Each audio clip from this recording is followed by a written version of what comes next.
나는 나이가 들수록 말수가 줄어든다고들 하지만 그날들 이후로 오히려 마음속 이야기가 많아졌다. 사위와의 관계는 처음부터 부드러웠다. 어색함보다는 이해가 있었고 침묵보다는 긴 대화가 있었다.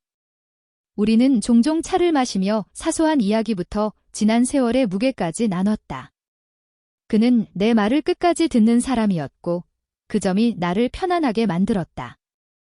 그저 가족 안에서 자연스럽게 쌓여가는 신뢰라고 생각했다. 아마 그때까지는 그랬다. 나는 혼자 사는 시간이 길었다. 익숙해진 고요 속에서 살아왔고 누군가의 시선을 의식하지 않는 법도 배웠다. 그래서였을까, 어느 날 방에서 옷을 갈아입고 있을 때 문이 열렸을 때도 크게 놀라지 않았다. 순간 공기가 멈춘 듯 했지만 이상하게도 비명이 나오지 않았다. 창피함보다 먼저 스친 건 설명하기 어려운 따뜻한 기류였다. 나는 몸을 돌렸고 그는 그 자리에 멈춰 있었다. 그 짧은 시간 동안 많은 생각이 지나갔다. 그 이후로 모든 것이 달라졌다고 말하면 과장일까? 사실 겉으로는 아무것도 변하지 않았다. 여전히 식탁은 같은 자리에 있었고 대화의 주제도 비슷했다. 하지만 시선이 머무는 시간이 길어졌고 말 사이의 여백이 달라졌다. 나도 모르게 숨을 고르게 되는 순간들이 생겼다. 마음이 먼저 움직였다는 걸 나는 꽤 늦게 인정했다. 사위의 태도는 조심스러웠다. 가까워지려는 듯하다가도 한 걸음 물러섰다. 그 망설임이 오히려 솔직하게 느껴졌다. 나는 그가 느끼는 혼란을 눈치챘고 그 안에 나 역시 있다는 걸 부정하지 않았다. 나이가 들면 감정이 무뎌질 거라 생각했지만 꼭 그렇지만은 않았다. 오래된 나무에도 새 잎은 돋는다. 밤이 되면 생각이 길어졌다. 과거의 선택들, 지금의 위치, 그리고 앞으로의 침묵들. 옳고 그름을 재단하기보다 사람의 마음이 얼마나 복잡한지를 다시 배우는 시간이었다. 나는 스스로에게 질문했다. 이것이 외로움의 그림자인지 아니면 진짜 감정인지. 답은 쉽게 오지 않았다. 다만 한 가지는 분명했다. 그날 문이 열리던 순간 이후로 나는 이전의 나로 돌아갈 수 없었다. 그리고 그 역시 마찬가지였을 것이다. 우리는 아직 아무것도 넘지 않았지만 이미 선은 흔들리고 있었다. 이 이야기가 어디로 흘러갈지 그때의 나는 알지 못했다. 하지만 끝까지 침묵만으로 지나갈 수는 없다는 예감은 이상하리만큼 또렷했다. 그 이후의 시간은 천천히 흘렀다. 너무 천천히라서 오히려 더 또렷하게 기억난다. 우리는 이전보다 말을 아꼈다. 하지만 침묵은 무겁지 않았다. 마치 서로가 무엇을 생각하는지 이미 알고 있다는 듯한 그런 침묵이었다. 눈이 마주치면 먼저 시선을 피하는 쪽은 늘 그였다. 그 모습이 이상하게도 마음을 건드렸다. 젊음의 솔직함과 두려움이 함께 보였기 때문이다. 나는 나 자신을 자주 바라보게 되었다. 거울 앞에 서서 지나온 세월이 남긴 흔적을 하나씩 확인했다. 예전 같았으면 무심히 넘겼을 것들이다. 하지만 그 시기에는 작은 변화도 크게 느껴졌다. 머리카락, 손, 어깨선. 그리고 마음.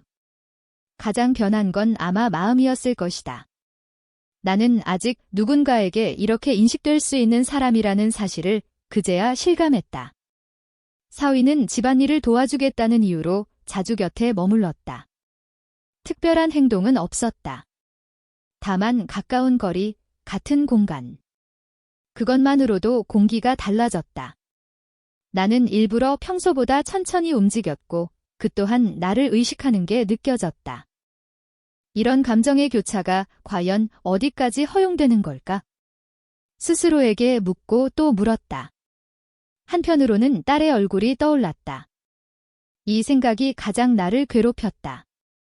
어머니로서의 나와 한 사람으로서의 나 사이에서 균형을 잡는 일은 쉽지 않았다. 밤마다 그 두 자아가 조용히 맞서 있었다. 누구에게도 털어놓을 수 없는 고민은 생각보다 무거웠다. 하지만 감정을 억누른다고 해서 사라지는 건 아니었다. 어느 날 우리는 같은 창가에 서 있었다. 바깥의 빛이 실내로 스며들고 있었다. 그 순간 아무 말도 하지 않았지만 많은 것이 전달되었다. 손이 스칠 듯 말 듯한 거리, 숨결이 느껴지는 가까움. 나는 일부러 한 발 물러서지 않았다. 그 또한 움직이지 않았다. 그 짧은 정적 속에서 우리는 서로의 선택을 존중하고 있다는 걸 알았다. 그날 이후 나는 결심했다. 서두르지 않기로. 감정은 인정하되 행동은 천천히 하기로.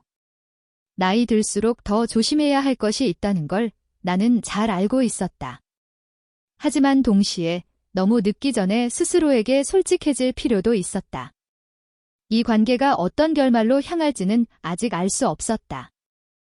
다만 분명한 건 우리는 이미 예전의 가족적인 거리로는 돌아갈 수 없다는 사실이었다. 마음이 한번 다른 방향을 본 이상 시간은 되돌아가지 않는다. 그리고 그 깨달음은 생각보다 깊고 조용하게 나를 흔들고 있었다. 마지막으로 이 이야기를 꺼내기까지 나는 꽤 많은 밤을 넘겼다. 생각이 원을 그리듯 반복되었고 스스로를 설득했다가 다시 의심했다. 나이가 들면 감정이 단순해질 줄 알았는데 오히려 더 깊어졌다. 아마 잃어본 것이 많아질수록 남아있는 감정 하나하나가 더 또렷해지는 것 같다.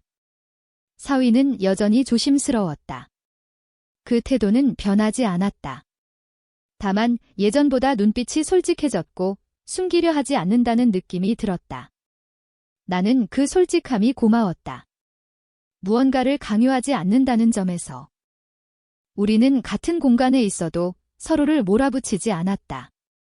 그 침착함이 우리를 지탱하고 있었다. 어느 날 아침, 나는 문득 깨달았다.